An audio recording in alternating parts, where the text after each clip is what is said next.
नमस्कार, आप सभी का स्वागत है मेरे YouTube चैनल पे।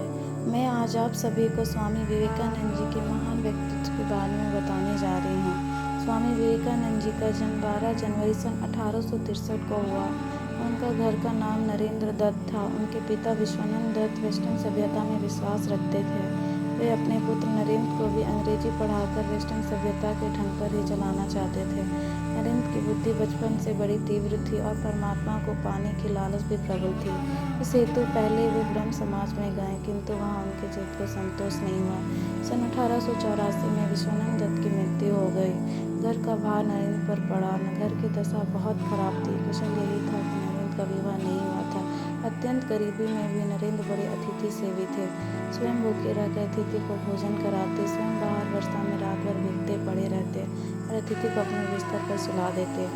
रामकृष्ण परमहंस की प्रशंसा सुनकर नरेंद्र उनके पास पहले तो तर्क करने के विचार से ही गए थे, किंतु रामकृष्ण परमहंस ने देखते ही पहचान लिया कि ये तो वही शिष्य है जिनका उन्हें कई दिनों से इंतजार था। परमहंस जी की कृपा से उनको आत्म साक्षात्कार हुआ। फलस्वरूप नरेंद्र परमहंस जी के शिष्यों में प्रमुख हो गए। संन्यास लेने के बाद उनका नाम स्वामी विवेकानंद हुआ। स्वामी विवेकानंद अपने जीवन अपने गुरुदेव स्वामी रामकृष्ण परमहंस को समर्पित कर चुके थे। गुरुदेव के शरीर त्याग के दिनों में अपने घर और कुटुंब की नाजुक हालत की परवाह किए बिना, स्वयं के भोजन की परवाह किए बिना गुरु सेवा में सतत हाजिर रहे। गुरुदेव का शरीर अत्यंत त्रिगुण हो गया था। कैंसर के कारण गले में से थूक, रक्त का फाद ही निकलते रहते थे। इन सब की सफाई वे खूब ध्यान से करते थे। एक बार किसी ने गुरुदेव की सेवा में घृणा और लापरवाही दिखाई तथा घृणा से नाक भौरे सिकोड़े। यह देखकर स्वामी विवेकानंद जी को बहुत गुस्सा आ गया।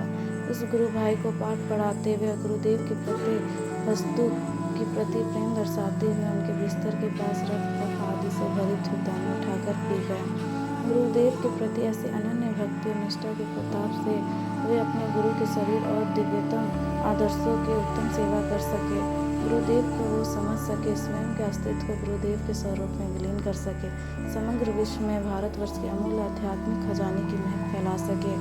उनके इस महान व्यक्तित्व की नींव में थी ऐसी गुरु भक्ति, गुरु सेवा और गुरु के प्रति अनन्य निष्ठा। 25 वर्ष की अवस्था में नरेंद्र दत्त ने गुरुवस्त्र वस्त्र पहन लिया। तत्पश्चात उन्होंने पैदल ही पूरे भारतवर्ष की यात्रा की। सन 1893 में शिकागो, अमेरिका में विश्व धन प्रसिद्ध हो रही थी। स्वामी विवेकानंद जी उसमें भारत के प्रतिनिधि के रूप से पहुंचे। यूरोप, अमेरिका के लोग उस समय पराधीन भारतवर्षियों को बहुत ही हीन दृष्टि से देखते थे। वहाँ लोगों ने बहुत प्रयत्न किया कि स्वामी विवेकानंद को स्वधर्म प्रसिद्धि में बोलने का समय ही ना मिले। एक बार अमेरिकन प्रोफेसर के प्रयास से उन्हें थोड़ा समय मिला, किंतु उनके विचार सुनकर सभी विद्वान चकित हो गए। फिर तो अमेरिका में उनका बहुत स्वागत हुआ। वहाँ इनके भक्तों का एक बड़ा समुदाय हो गया। 3 वर्षों तक वे अमेरिका रहे और वहाँ के लोगों को भारत तत्व विज्ञान की अद्भुत ज्योति प्रदान करते रहे।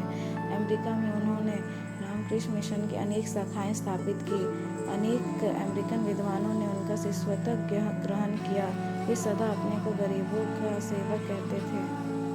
भारत के गौरव के देश देशांतरों में उज्ज्वल करने का उन्होंने सदा प्रयत्न किया। 4